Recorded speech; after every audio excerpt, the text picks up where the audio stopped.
Okay, question 11. We've got to create a box plot from the statistics we're given here, and then we're asked to compare the new box plot with this lower box plot concerning the heights of a group of teenagers. So first of all, let's construct that box plot from the data we've been given. The least height 169. Okay, 169, that's here. So there's the first of our heights, the least height at 169. Now the greatest height at 186. Now the lower quartile, which will be the lower limit of the box, at 174.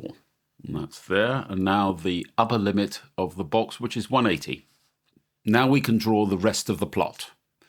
And lastly, we need to put in the median at 177.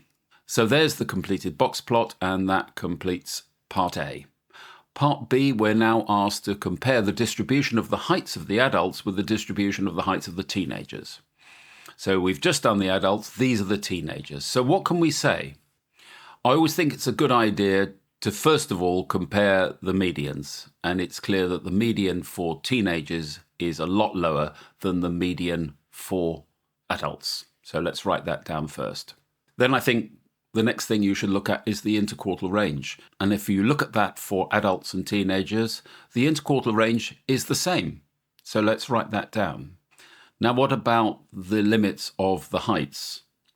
You can see for teenagers, the range of heights is greater and starts at a lower limit and doesn't go as high.